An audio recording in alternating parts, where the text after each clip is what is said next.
Bien-aimés dans le Seigneur, ce message est vraiment conçu pour vous. Et Dieu l'envoie parce qu'il vous conduit quelque part. Vous savez, la grande difficulté, la grande tragédie dans la vie de quelqu'un, comme le disait un homme de Dieu, c'est de ne pas connaître son destin et de ne pas savoir pourquoi on vit. Nous allons suivre un message que Dieu envoie pour vous en ce début de cycle d'une année, de manière à ce que vous le sachiez, non seulement racheter le temps, mais comprendre que Dieu vous conduit quelque part. Ne vivez pas au hasard, usez de la sagesse, connaissez la volonté de Dieu. Et je sais que vous ne serez pas déçus en suivant ce message. Suivons ensemble et on va y revenir.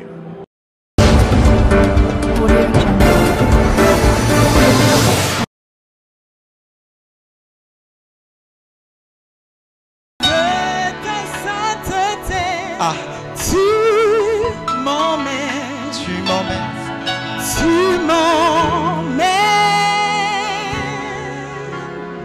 de gloire en gloire,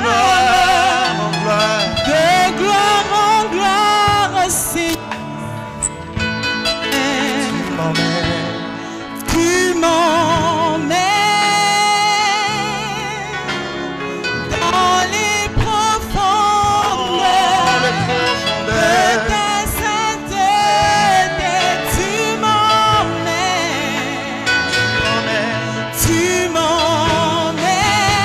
de gloire en gloire, de gloire en gloire. Tu m'emmènes, Yahweh, dans les profondeurs de ta sainteté. Tu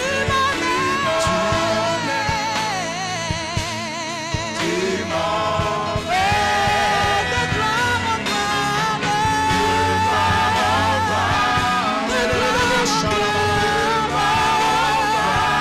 Tu m'emmènes,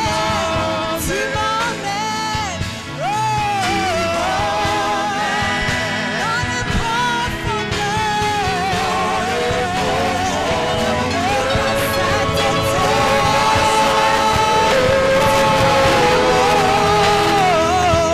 Alléluia, acclame le Seigneur. Acclame-le, Thank you.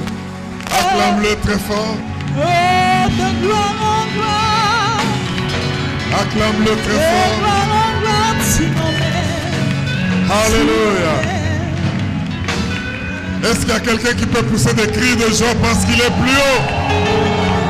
Yes. Alléluia. Merci Jésus. Prends un temps pour parler à Dieu. Prends un temps pour dire quelque chose qui sort du fond de ton cœur à Dieu. Agis comme quelqu'un qui est assis plus haut dans les lieux très élevés. Les ennemis sont en bas parce que tu es plus haut. Les sorciers sont en dessous parce que tu es plus haut. Les magiciens sont terrestres parce que tu es plus haut. Si tu le crois, parle au Seigneur. Et merci de m'avoir élevé en Christ et fait asseoir en Jésus-Christ à la droite du trône de Dieu. Y a-t-il quelqu'un qui est assis à la droite du trône de Dieu pour acclamer très fort et pousser plus haut? Je suis plus haut. Je suis plus haut. Je suis plus haut que toute autre chose. Je suis plus haut que tous les esprits méchants. Je suis plus haut que les démons. Je suis plus haut que la pauvreté. Je suis plus haut. Je suis plus haut. Merci Jésus. Alléluia. Plus haut, plus haut, plus haut, plus haut. Les traits enflammés ne peuvent pas atteindre celui qui est plus haut. Oh, merci Seigneur. Quand Balaam devait maudire les enfants d'Israël, il dit c'est un peuple qui a sa demeure à part. C'est un peuple qui n'est pas assis avec les humains sur la terre. Il est un peuple plus haut. Je parle aux gens qui sont plus hauts. Je parle aux gens qui sont élevés plus haut. Dans les lieux plus hauts, aucune sorcellerie ne peut vous atteindre.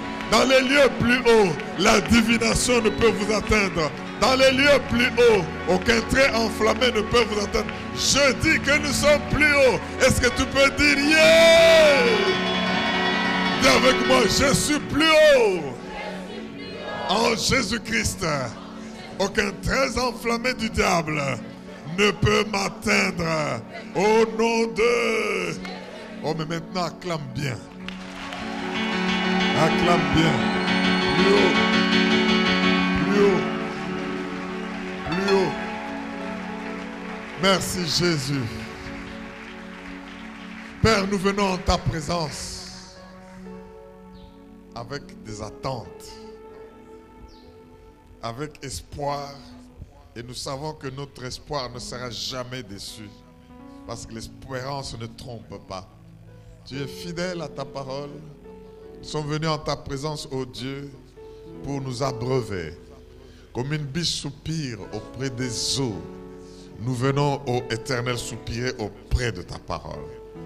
Et tu envoies ta parole, elle guérit. Nous voulons être guéris, Seigneur. Nous voulons être restaurés, Roi de rois. Nous voulons marcher avec toi, par toi, pour toi et en toi. En cette année qui est en train de commencer, nous voulons faire aucun pas seul. Nous voulons que tu nous guides, nous instruises, nous corriges, nous restaures, nous révèles Jésus. Déchire le voile de la compréhension et de la connaissance. Que les malades soient guéris, que ceux qui sont aveugles voient, et même ceux qui prétendent connaître et qu'ils puissent comprendre que ce n'est qu'en ta présence qu'ils peuvent connaître. Et que Christ soit élevé et vu et cru de tous, qu'il soit attesté par la puissance des anges et des Saint-Esprit qui est là. Merci cher Saint-Esprit parce que tu vas bouger sans être freiné par quoi que ce soit. Et libre cours au milieu de nous. Aide-nous à pénétrer les révélations, les rémas de la parole de Dieu pour qu'au sortir de ce lieu, à l'écoute de cette parole, nous puissions savoir que nous avons affaire à un Dieu très puissant qui nous amène toujours plus haut que les événements. Qu'il en soit ainsi parce qu'en Christ nous sommes au-dessus de la mêlée et nous agissons avec le roi des rois. Et le peuple de Dieu le reçoit en disant Amen. Acclame bien encore le roi des rois qui est au-dessus de toute confusion. Tu es au-dessus de la confusion par la puissance du Saint-Esprit. Amen. Oui, c'est bien d'être dans la présence de Dieu, d'adorer l'Éternel, de se laisser entraîner par le Saint-Esprit qui voit tout, qui sait tout et qui ne peut être pris dans le piège de qui que ce soit. Amen. Mes frères et sœurs, nous allons marcher avec le Seigneur et j'aimerais vous dire que la parole que Dieu va diffuser au milieu de son peuple aujourd'hui va faire plus que du bien à tout celui qui sera attentif. Parce que Dieu ne prononce aucune parole, aucune phrase, aucun mot de trop. Et tout ce qu'il dit est bien calculé, bien dosé pour atteindre les résultats et les objectifs de ceux qui sont attentifs et prêts à le suivre. La fois dernière, nous avons reçu de la part du Seigneur en ce début d'année un message que je peux appeler de prise de conscience et de réveil. Comme vous le savez, nous avons partagé ensemble Éphésiens chapitre 5, où le Seigneur a insisté sur des actions précises. Mais en fait, l'objectif que le Seigneur est en train de poursuivre est de faire que nous soyons des hommes et des femmes d'impact. Des femmes et des hommes qui, quand ils passent quelque part, ils laissent une histoire parce qu'ils auront agi et ils auront impacté. Comme l'impact d'une balle qu'on jetterait dans ce mur. Vous verrez qu'il y a eu un coup et une balle là-dedans parce que même si la balle est tombée, il y a un impact qui est resté, il est visible. Et tous ceux qui passeront se diront, qu'est-ce que c'est? Il y a eu ici un impact. Dieu voudrait que tu sois une flèche dans son carquois, que tu sois comme cette bolide qu'il a lancée et qui ne doit pas rentrer à lui sans avoir marqué d'impact. Nous devons, nous du royaume des cieux, dans ce monde, parce que le Seigneur dit, nous sommes dans le monde, mais nous ne sommes pas du monde. Mais pourquoi sommes-nous dans le monde sans être du monde? mais c'est pour y marquer de l'impact. C'est pour cela que nous avons partagé cette parole d'Éphésiens que j'aimerais encore relire avant d'aller là où Dieu nous conduit aujourd'hui. Ouvrons nos Bibles dans Éphésiens,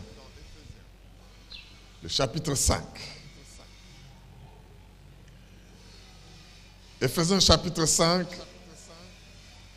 nous allons lire à partir du verset 14 jusqu'au verset 18. Éphésiens 5, 14 à 18. La Bible dit, c'est pour cela qu'il est dit,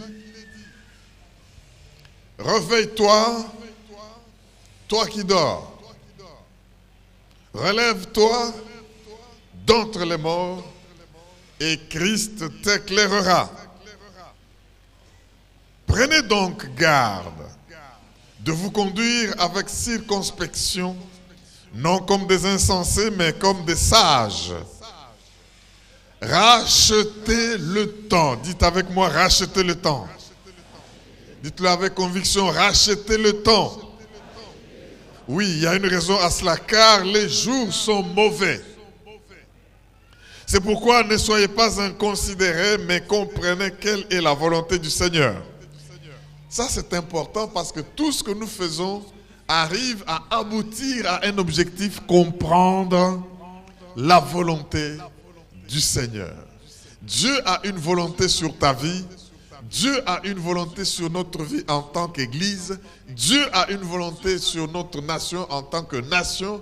Dieu a une volonté sur ta famille en tant que famille. Sur tes entreprises, Dieu a une volonté. Donc, tout ce que nous faisons ici, jusqu'au fait de racheter le temps, comme le verset 16 nous dit, c'est pour que nous ne puissions pas nous conduire de n'importe quelle manière, de manière inconsidérée, mais pour que nous puissions savoir que les jours étant mauvais, qu'est-ce que nous faisons de la volonté ou de la vision que Dieu a de nous. Verset 18. Ne vous enivrez pas de vin, c'est de la débauche. Soyez au contraire ivres du Saint-Esprit. Remplis. On est ivre quand on est rempli de vin, d'alcool, et puis mais quand on est au contraire rempli du Saint-Esprit. Mes frères et sœurs, nous avons partagé ce texte la fois dernière.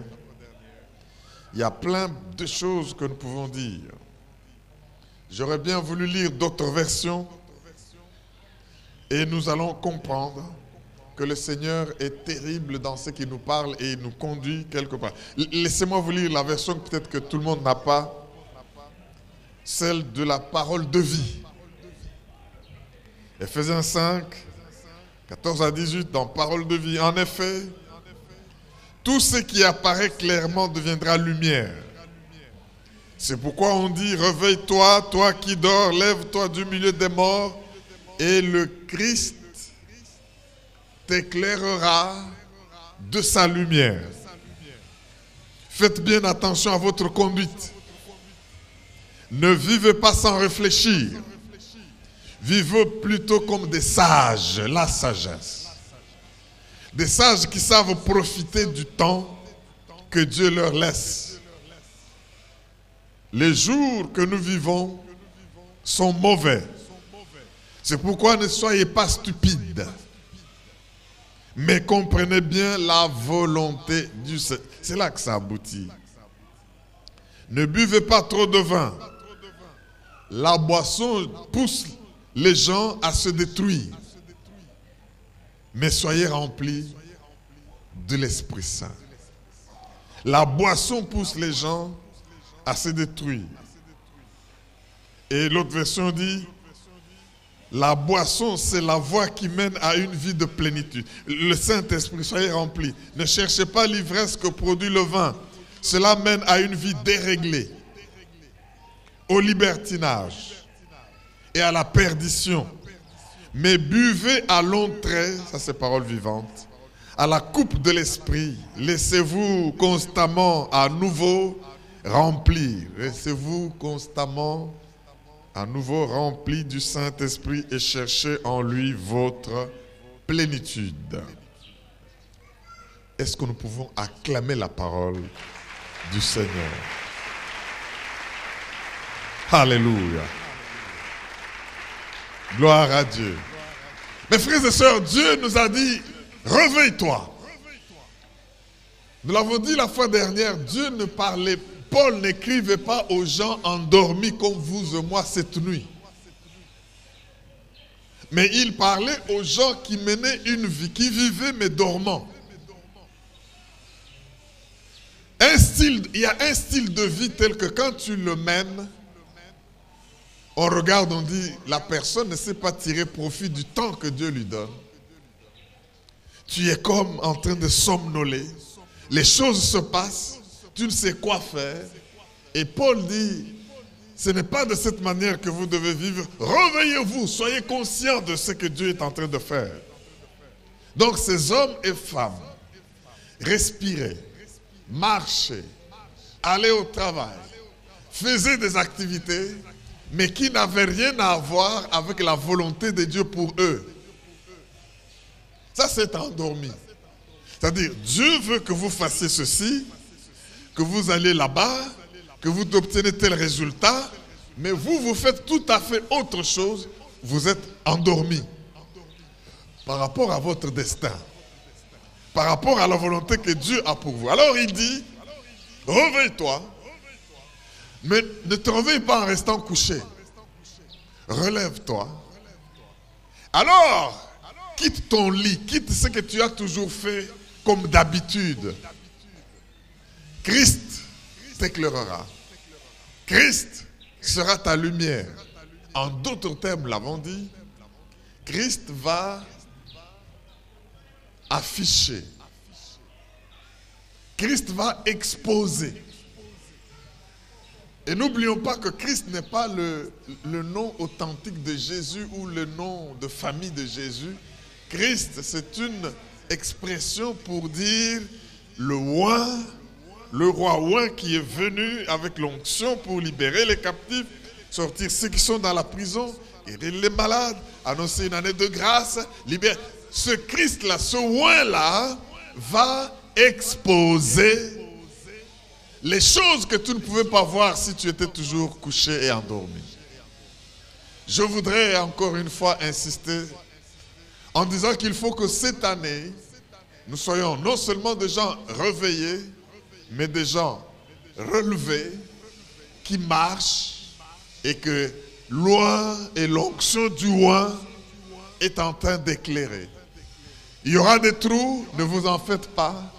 Christ sera votre lumière. Il y aura des pièges, ne vous en faites pas.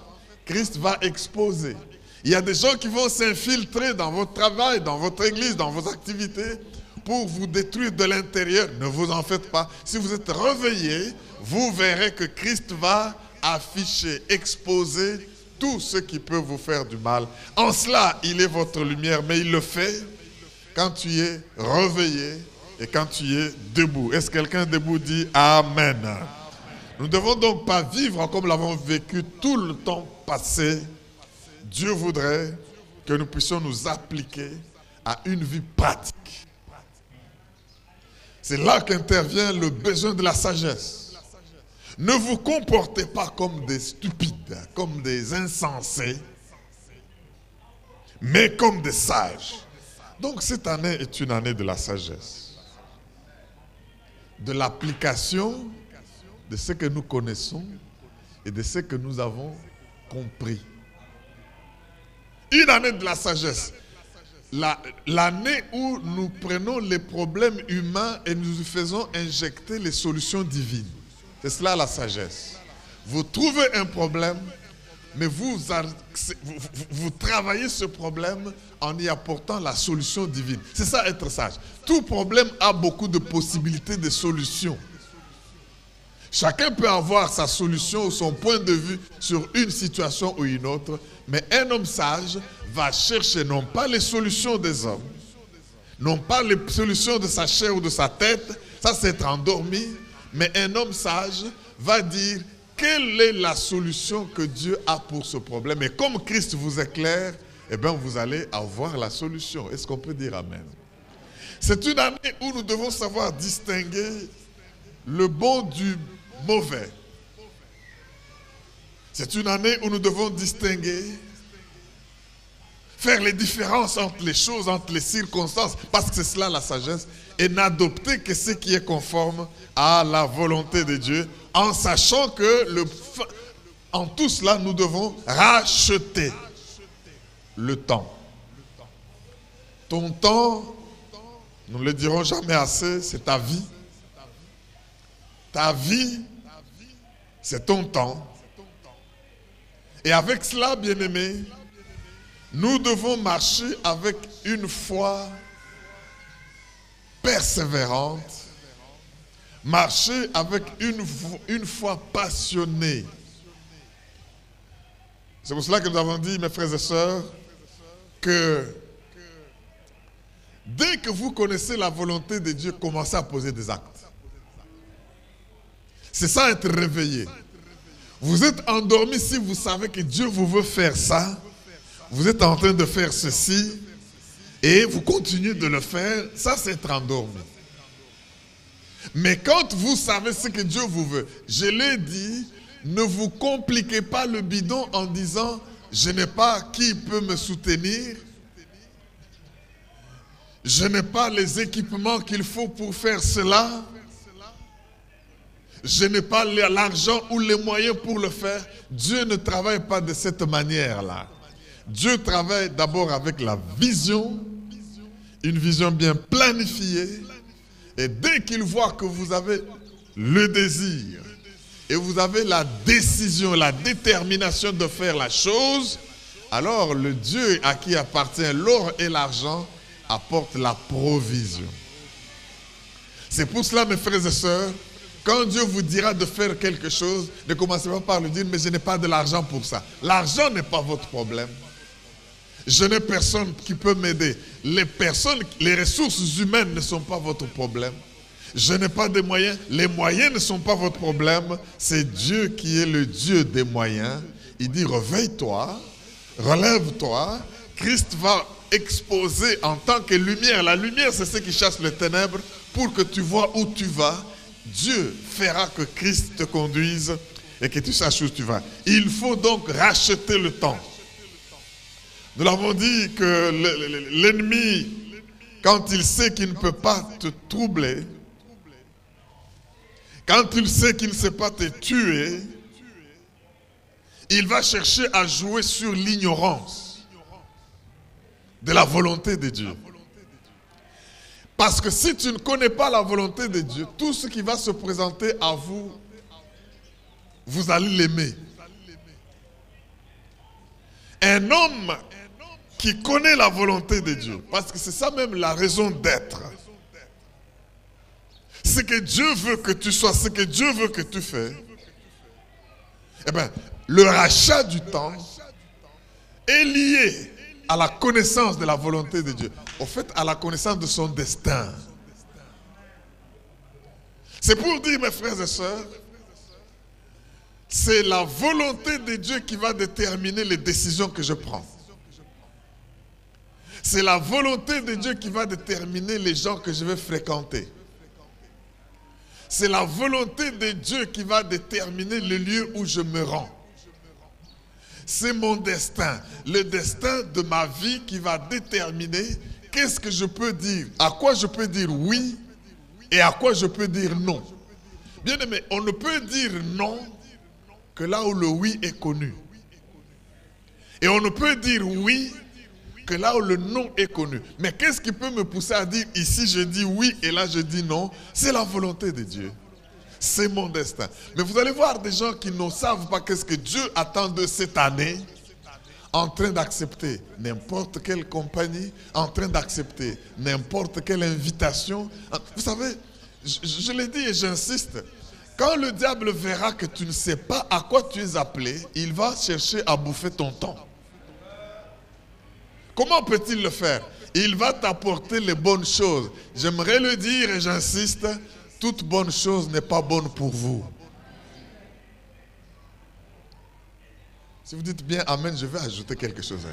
J'ai dit ceci, tout ce qui est bien n'est pas bien pour vous.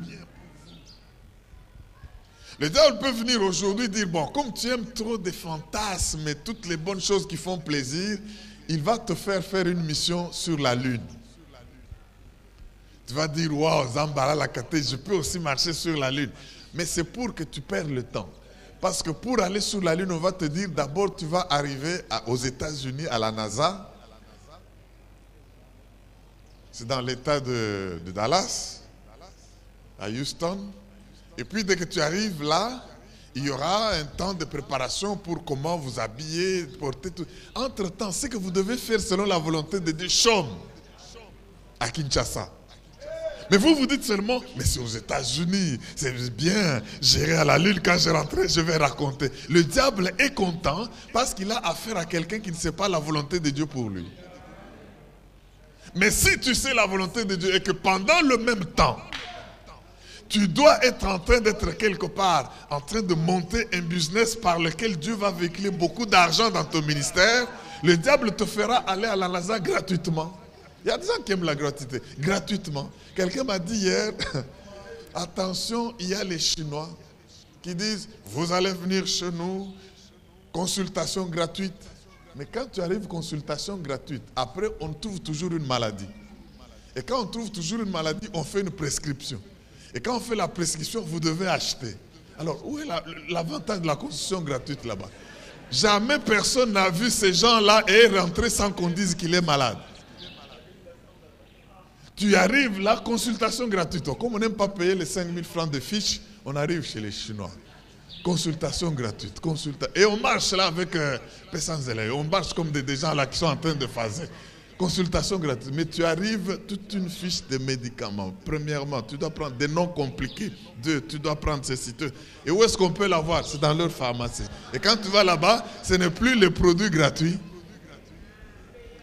Et tu payes, tu dépasses même ce que tu aurais payé une fiche normale. Est-ce que quelqu'un m'entend pour dire amen? Attention à ce qui est miroité pour vous attirer dans la gratuité. Moi, je refuse la gratuité qui m'enlève la volonté de Dieu. Est-ce que quelqu'un m'entend pour dire amen?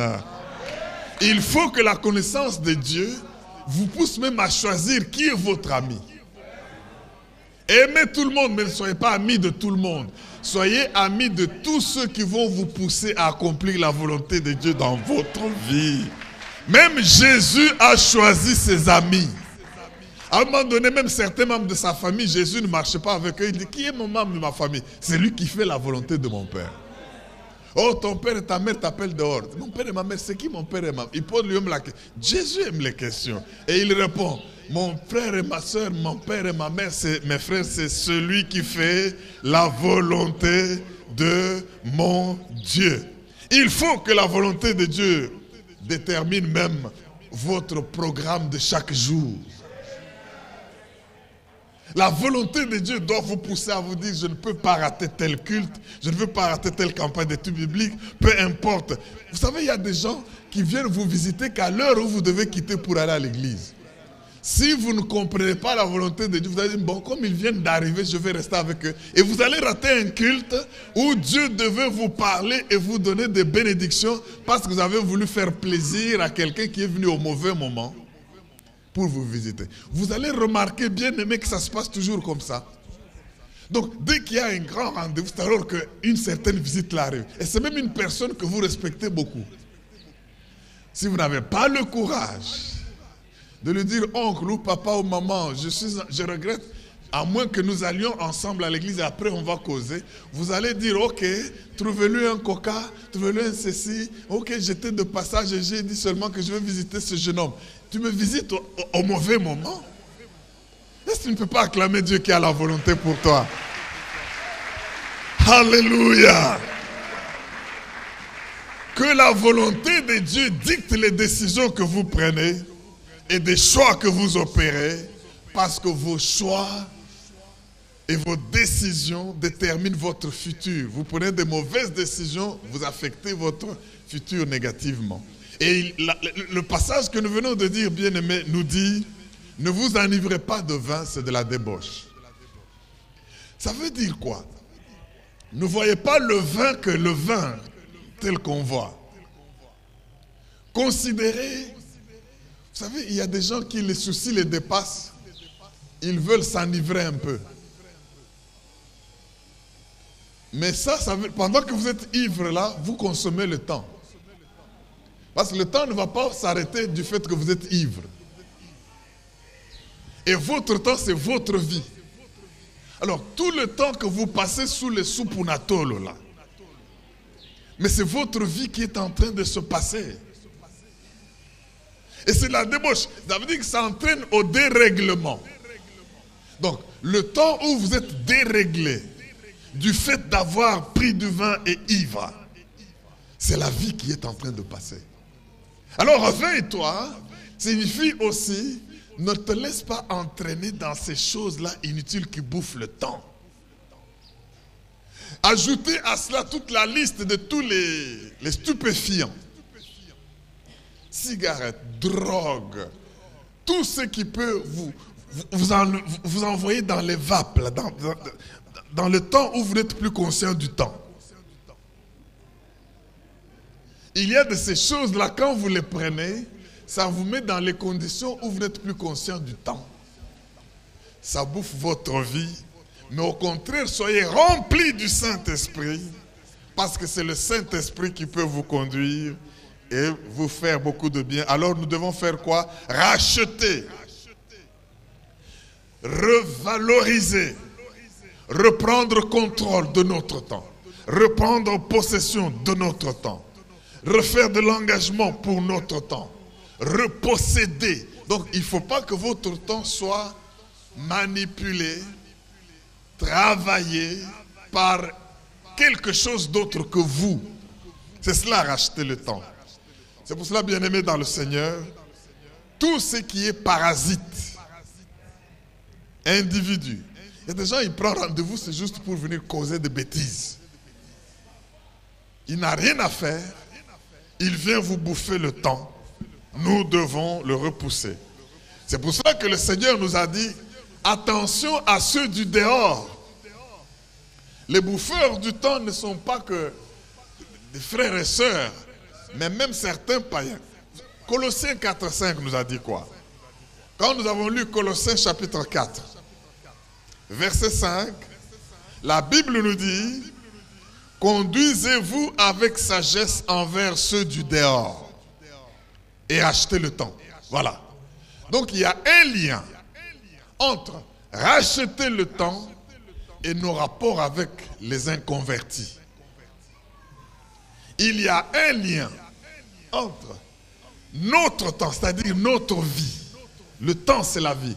Les 12 mois d'une année, c'est toute une vie.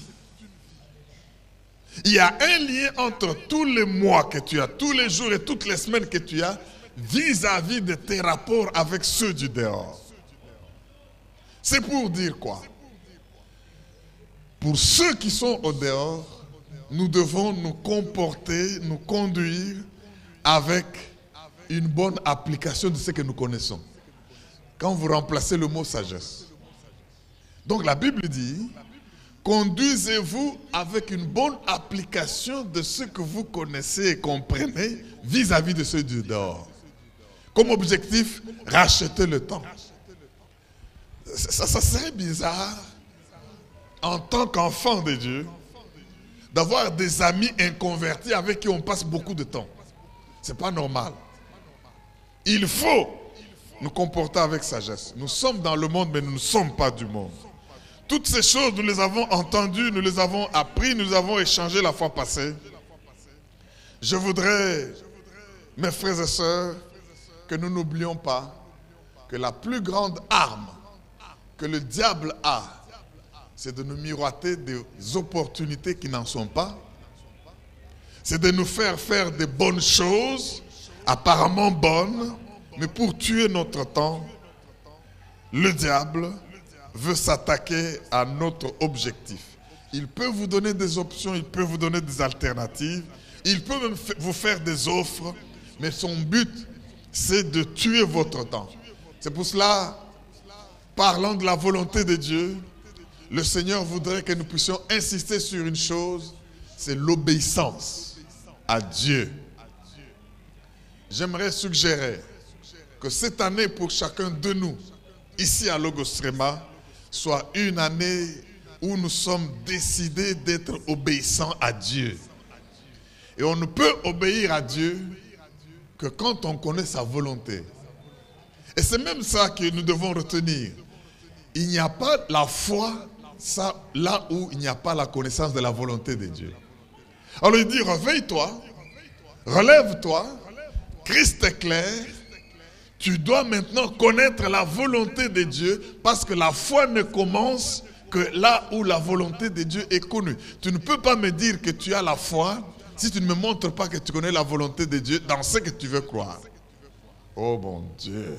C'est pour cela qu'il y a beaucoup de gens qui disent « Je veux me marier par la foi, je veux voyager par la foi ». Et à la fin, les résultats ne sont pas parce qu'ils ont posé des actes dans les choses qui ne sont pas dans la volonté de Dieu. Est-ce que tu peux dire Amen? Pour que ça soit par la foi, il faut que ça soit dans la volonté de Dieu connue. C'est pour cela que Dieu se révélera à toi. Il te montrera ce qu'il veut. C'est cela Christ qui vous éclaire. Et vous n'êtes pas ivre du vin, mais ivre du Saint-Esprit. Et ce n'est que l'Esprit de Dieu qui sonde le cœur de Dieu et qui sonde votre cœur et qui sait ce que Dieu veut de vous, qui peut maintenant vous révéler sa volonté. Et quand il vous révèle sa volonté, vous poserez des actes apparents comme de folie devant les hommes, mais ça c'est les actes par la foi. Parce que j'ai connu la volonté de Dieu, je comprends la volonté de Dieu, j'obéis à la volonté de Dieu et je marche par la foi. C'est pourquoi le sujet de mon message aujourd'hui, ou mieux, le sujet que l'Esprit de Dieu veut partager avec nous par ce message, c'est le suivant. Je suis en route vers ce que j'ai vu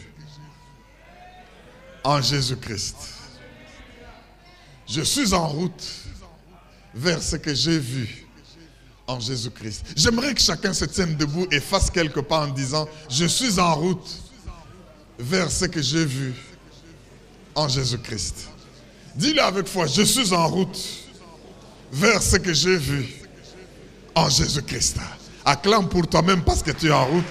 Merci Jésus, je suis en route vers ce que j'ai vu en Jésus-Christ. Nous devons obéir le Seigneur. On ne peut pas connaître la volonté de Dieu et puis faire le contraire. Il dit, réveille-toi toi qui dors, relève-toi, Christ t'éclairera. Et alors tu agiras, rachète le temps et tu connais la volonté de Dieu. Bien-aimé, l'obéissance vaut mieux que l'adoration. À Logos-Tréma, nous aimons bien adorer. Et Dieu nous a montré qu'il veut des adorateurs qui l'adorent en esprit et en vérité. Il nous a bénis avec de bons musiciens, de bons instrumentistes, de bons choristes, de bons compositeurs. Ça, c'est une grâce. C'est ce qu'on ne peut pas acclamer pour notre équipe de louanges. Formidable. Alléluia. Mais, quand il y aura la volonté de Dieu, que je dois choisir entre la volonté de Dieu et l'adoration, qu'est-ce que je dois faire? Je dois choisir la volonté de Dieu. Dites Amen, je vais vous ajouter quelque chose. Vous savez, il y a un roi du nom de Saül en Israël, le premier roi d'Israël. Dieu lui dit, va, consume Amalek. Extermine toutes choses de vous, tout par interdit. Ne laisse ni bête, ni homme, ni quoi que ce soit, parce que j'ai parlé. Et j'ai établi inimitié entre vous et ce peuple-là. Saül est parti avec l'onction de destruction. Il arrive, il détruit, il passe à l'épée. Dieu lui donne la force, il agit et détruit. À un moment donné, il connaissait la volonté de Dieu qui était d'exterminer tout et de vouer tout par interdit. Mais il dit, les gars, vous qui êtes au front là, ne tuez plus ces bêtes là, les bêtes grasses. Mettons-les ensemble. Prenons le roi, Gog et Magog, et mettons-les aussi à côté. Préservons-les. Voilà un homme qui connaît la volonté de Dieu, mais qui veut montrer que je veux sacrifier à Dieu parce que Dieu aime les sacrifices, Dieu aime les bêtes grasses, Dieu aime tout ce qui est bon. C'est vrai que quand tu offres Dieu, il faut lui offrir ce qui est gras, c'est-à-dire ce qui est bon, mais pas au détriment de la volonté de Dieu. Vous savez ce que Dieu lui a dit? Allez avec moi dans 1 Samuel, pour que vous puissiez comprendre que désobéir Dieu au nom même de l'adoration, c'est démoniaque. 1 Samuel chapitre 15. Lisons le verset 22 et 23. Juste 22 et 23. 1 Samuel 15. 22 et 23. Ceci, le Seigneur voudrait que nous puissions marcher en sachant que dès que nous avons la volonté de Dieu, que rien d'autre ne vienne nous séduire pour désobéir. Merci Seigneur. 1 Samuel 15, 22, 23. Samuel dit, l'Éternel trouve-t-il du plaisir dans les holocaustes et les sacrifices, comme dans l'obéissance à la volonté de l'Éternel? Donc vous avez là deux choses. Holocauste et sacrifice d'un côté, la volonté de Dieu de l'autre côté. En quoi est-ce que l'Éternel trouve plaisir entre ces deux choses? Pas aux holocaustes et sacrifices au détriment de la volonté de Dieu. Verset 23. Car la désobéissance est aussi coupable que la divination. Et la résistance, quand Dieu dit va, tu résistes, la résistance, l'iniquité, ne l'est pas moins que l'idolâtrie et les théraphim. Alors, conséquence, puisque tu as rejeté la parole de l'Éternel, il te rejette aussi comme roi. Est-ce que nous pouvons dire Amen? Est-ce que vous comprenez la nuance ici, bien-aimés frères et sœurs? Obéir à la loi et aux ordres de Dieu vaut mieux que dire à Dieu, je te désobéis, mais je vais t'amener autant d'argent. Je te désobéis, mais je vais t'amener un sacrifice. Je te désobéis, mais je vais t'adorer. Ça ne marche pas comme ça. Mes frères et sœurs, il faut adorer Dieu dans son obéissance. En obéissant à sa parole. C'est pourquoi j'aimerais vous dire ceci. Obéir Dieu vaut mieux que prêcher à la chair ici. Obéir Dieu vaut mieux que jeûner des mois et des mois en disant je suis un homme de prière. Obéir Dieu vaut mieux qu'être chanteur ou musicien à la chorale. Obéir, c'est pour cela, j'aimerais vous le dire, comme Saül qui était sur le trône avec sa couronne mais rejeté par Dieu, il y a beaucoup de prédicateurs qui sont toujours en train de prêcher, mais qui sont déjà détrônés par Dieu. Parce qu'ils sont désobéissants. Il y a beaucoup d'hommes et de femmes, servantes, serviteurs de Dieu, qui continuent toujours à être zélés pour Dieu, mais qui sont déjà détrônés parce que Dieu voit que ce qu'ils font là, ils le font en dehors de ma volonté. Ils le font en désobéissant ma volonté clairement exprimée. Veux-tu être de ceux que Dieu bénit parce qu'ils sont réveillés, parce qu'ils sont relevés, éclairés par Christ et obéissent à la parole de Dieu, à la volonté de Dieu? Ou bien être de ceux-là qui disent j'ai désobéi, mais j'irai avec des offrandes? J'aimerais te dire que quand parfois le Seigneur montre qu'à Logos Rema ou dans l'église, il y a des gens qui pratiquent le fétichisme et la divination, la sorcellerie, ce n'est pas nécessairement les sorciers qui volent la nuit. C'est des désobéissants. Est-ce que quelqu'un peut dire Alléluia? Parce qu'il dit, la désobéissance n'est pas différente que quoi? Que la divination. Donc celui qui va dans le Ndakuyanganga pour aller faire le charlatanisme là, celui qui est en train de faire des incantations, celui qui fait cela, vous le prenez, vous le mettez à côté de celui qui connaît la volonté de Dieu et ne l'accomplit pas, c'est la même chose.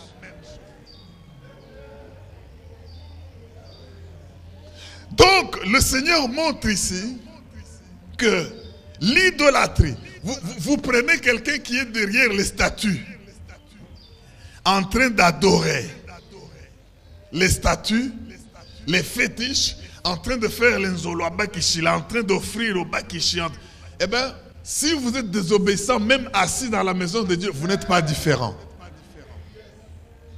Ça, c'est exactement ce que la parole de Dieu est en train de dire. Donc, il y a des gens bien assis à l'église, mais qui ne sont pas différents de ceux qui sont idolâtres dehors, là-bas. À cause de quoi? À cause de la manière dont vous vous comportez devant la volonté connue de Dieu. Est-ce que quelqu'un m'entend pour dire Amen? Vous savez, mes frères et sœurs, vous devez racheter votre temps et gérer votre temps en sachant quelle est la volonté de Dieu. J'ai lu un texte, allons dans Proverbe 16. Très intéressant dans le cadre du rachat du temps. Parce que le temps, j'insiste, c'est la vie, et la vie, c'est le temps. Et votre ennemi, c'est lui qui bouffe votre vie, et votre ennemi, c'est lui qui bouffe votre temps. Un individu ou des activités. Il y a des activités bouffeurs de temps, ou bouffeuses de temps, si vous voulez accorder un genre. Il y a des personnes, des fréquentations, qui sont là juste pour tuer votre temps. Mais nous devons connaître la volonté de Dieu et la suivre, obéir. Autrement, Dieu dit l'idolâtrie, la non-observance de la volonté de Dieu n'est pas différente de la divination. Donc ne soyez pas dans la maison de Dieu, mais au même rang que ceux qui ne sont pas dans la maison de Dieu, mais qui sont dans les maisons des féticheurs. Juste parce que vous n'êtes pas sage, vous connaissez, mais vous ne mettez pas en pratique la volonté de Dieu. Est-ce que quelqu'un m'entend pour dire Amen? Écoutez ce que Proverbe 16 nous dit. Verset 1. Les projets que forme le cœur dépendent de l'homme. Mais la réponse que donne la bouche vient de l'Éternel. Je ne crois pas que nous ayons bien tous compris ce que ce texte veut dire. De quelle bouche s'agit-il? Les projets que forme le cœur dépendent de l'homme. Mais la réponse que donne la bouche vient de l'Éternel. La parole de vie dit, les humains font des projets, mais c'est l'Éternel qui prend les décisions. Les humains font des projets, mais c'est le Seigneur qui prend des décisions. Le Seigneur dit, l'homme fait des projets, mais c'est lui qui a le dernier mot. C'est l'Éternel. Vous savez, quand je regarde ceci, je comprends une chose. C'est que Dieu ne va pas planifier votre vie. Ce passage veut que nous puissions comprendre que Dieu va décider des résultats de votre vie, mais vous devez vous la planifier. Waouh!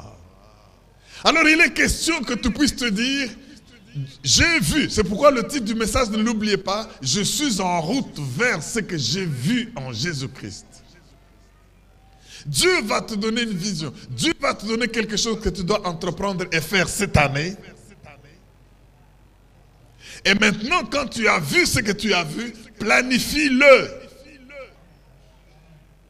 Et quand tu auras planifié, la langue, la bouche qui va prendre la décision, Dieu qui va décider, va faire maintenant que tu puisses arriver à la fin. Donc, il faut voir la vision que Dieu donne.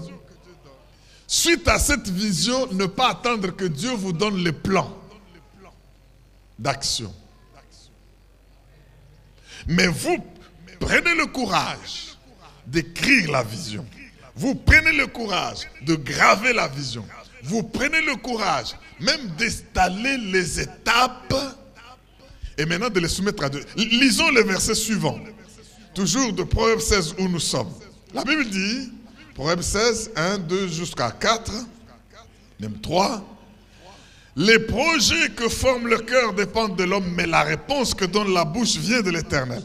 Toutes les voies de l'homme sont pures à ses yeux, mais celui qui pèse les esprits, c'est l'Éternel. Écoutez le verset 3. Recommande à l'Éternel tes œuvres. Donc, Dieu n'entreprendra pas des œuvres pour toi.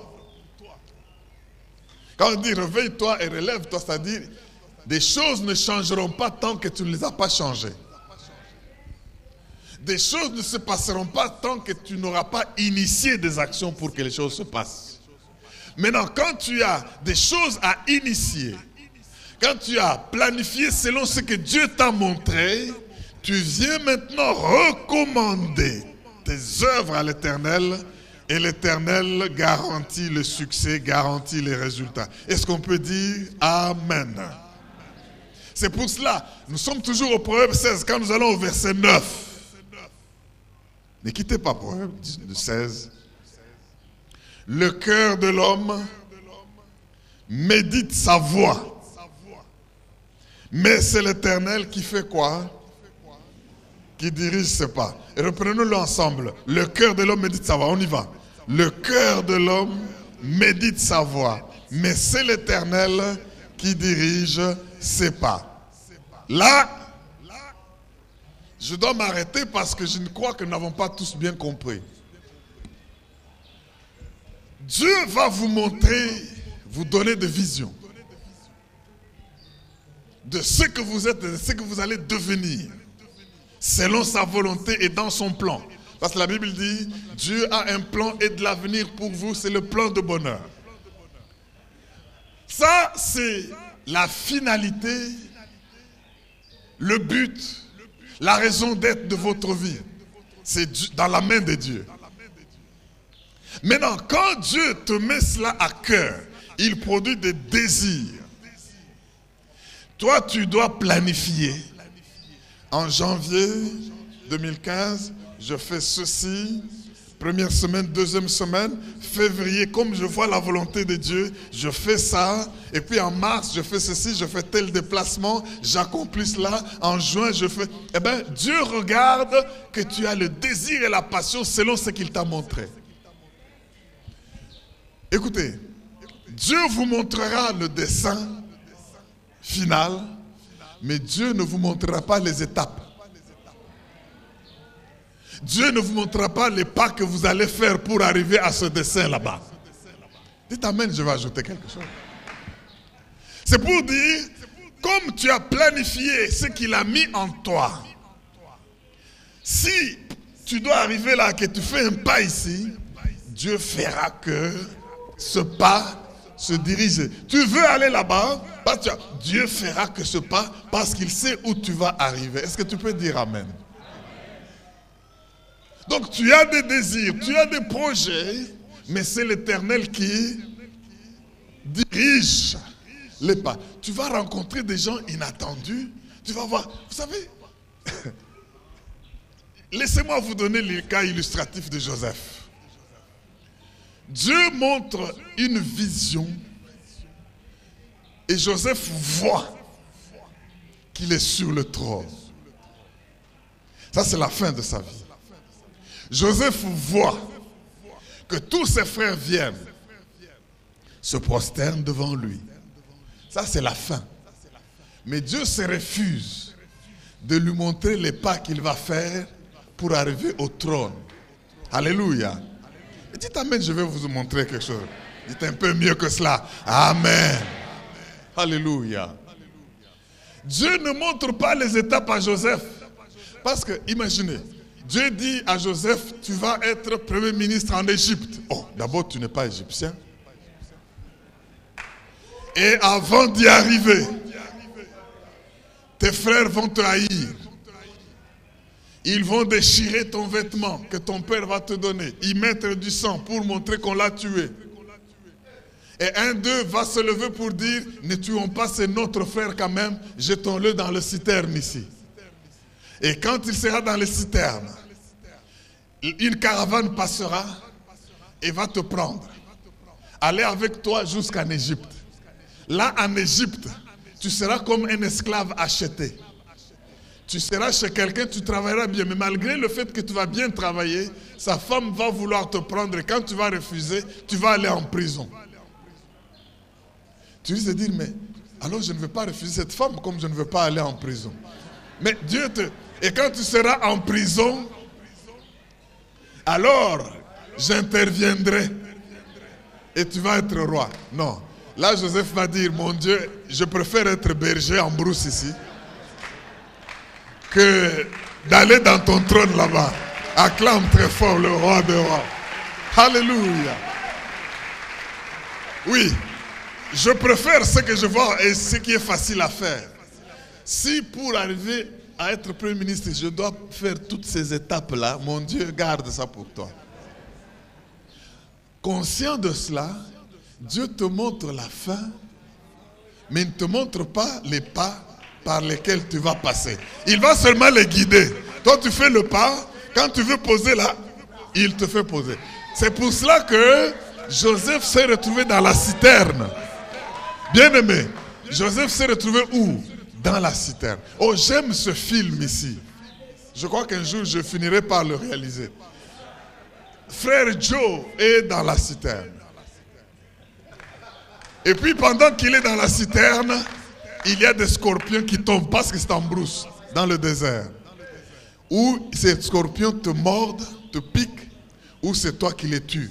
Une citerne est limitée. Et puis, une vipère qui était en train de passer sans voir la citerne tombe dedans. Toi-même, tu es là-dedans. Tu fais quoi? Et tu as envie de faire un peu pipi et d'uriner. Tu n'as pas de toilette. Qu'est-ce que tu vas faire? C'est toujours là où tu es. Un jour passe, tu le fais. 2 jours passe, tu fais le sel. 3 jours passe, tu as envie de dormir. Tu vas dormir à la paroi de la citerne ou tu vas dormir au fond de la citerne. Mais bien aimé, et regarde maintenant, tu es là avec les promesses d'être roi. Tu es là avec les promesses de devenir Premier ministre. Bien aimé. Maintenant, pendant qu'il est là, une caravane passe. On l'achète. 30 francs. Ouh, mieux vaut être acheté que dormir avec les scorpions. Oh, on a lié le frère Joe sans lui donner un bain pour qu'il se lave. On le tire dans la caravane. Il est là en train de se cogner au... Et si le chameau l'a fait tomber quelques charges, ça te tape un peu sur la tête, mais tu es tiré. Joseph doit aller en Égypte dans ces conditions-là. Bien-aimé dans le Seigneur, je voudrais que vous compreniez que si ce que vous voyez n'est pas ce que vous avez vu, alors ce que vous voyez est passager.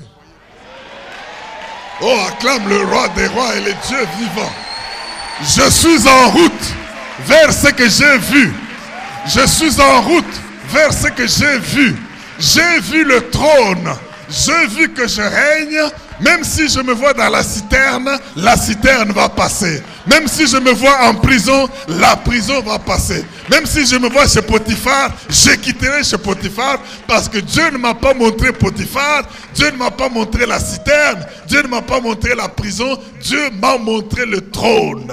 Est-ce que quelqu'un m'entend pour dire Alléluia? Bien-aimé, c'est pour dire quoi? Vous savez, un jour, nous étions en train d'atterrir à Addis Abeba, en route vers Israël. Le pilote vous dit, nous sommes arrivés. Parce que les gens commencent à dire, mais pourquoi est-ce que nous ne faisons que tourner? La piste est là, Addis Abeba, Addis est là, pourquoi on n'atterrit pas? On ne fait que tourner. Le pilote dit, calmez-vous, nous sommes déjà arrivés. Mais nous sommes dans le circuit d'attente. Parce qu'il y a d'autres avions qui doivent atterrir et puis il y en a qui doivent décoller pour que nous puissions atterrir. Mais arrivés, nous sommes arrivés. Bien-aimé, j'aimerais te dire que 2015, tu es déjà arrivé et tu n'es que dans un circuit d'attente. Ah mon Dieu, je dis que tu n'es que dans un circuit d'attente. Alléluia. La fierté de Dieu est dans l'accomplissement de ce qu'il t'a promis. Parce que si ça ne s'accomplit pas, c'est lui qui sera honteux. Si ça ne s'accomplit pas, c'est lui qui sera gêné. Et alors Dieu a dans... Oh mon Dieu. Moi je conçois Et je mets dans les mains de Dieu mes desseins. Tenons-nous debout et acclamons le roi des rois. Alléluia. Et sache une chose, si tu échoues, c'est Dieu qui a échoué. Et alors Dieu ne permettra pas que tu échoues. Ne te fie pas à ce que tu vois. Si ce que tu vois n'est pas ce que tu as vu, tu es encore en route vers ce que tu as vu. Marche encore en disant, je suis en route vers ce que j'ai vu. Tu as vu un mariage béni, marche vers un mariage béni. Tu as vu une entreprise de millionnaires, marche vers l'entreprise de millionnaires. Si Dieu te l'a montré et qu'aujourd'hui tu es pieds nus, tu es sans argent, alors ta situation est passagère. Je déclare cette situation en train de passer au nom de... Acclame et pousse des cris de joie. Yes! Mais voilà, je vous l'ai dit et je vous l'avais dit, je crois que vous êtes d'accord avec moi que nous devons être en route vers ce que nous avons vu en Jésus-Christ. C'est pour cela que la Bible dit, rachetez le temps et Christ vous éclairera. Je suis convaincu, bien-aimé dans le Seigneur, que beaucoup se sont retrouvés dans une citerne d'attente alors qu'ils sont en train d'atterrir. Supportez donc la situation dans laquelle vous êtes, mais sachez que votre temps d'attente est terminé.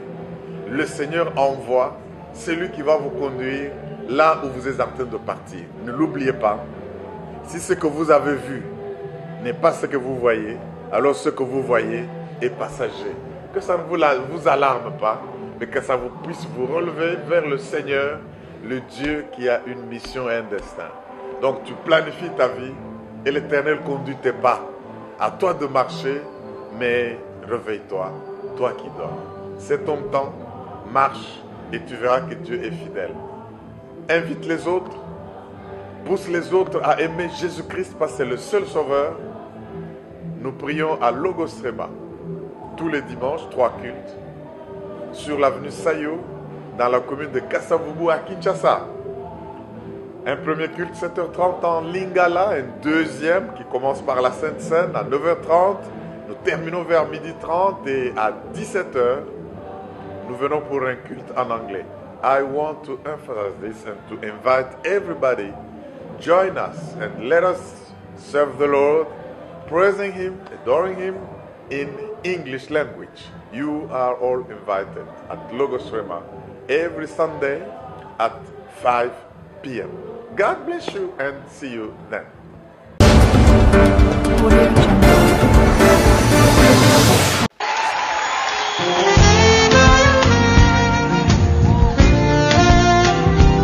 Est-ce que tu veux le louer?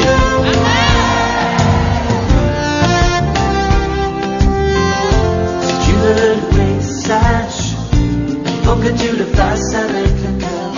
Si tu veux le louer, lâche les pensées qui t'attachent et te font peur. Si tu veux le louer, aime l'âme et celle aussi de ton voisin. Si tu veux le louer, sème, avant que tu récolteras demain. Pas besoin de diplôme, pas besoin latin.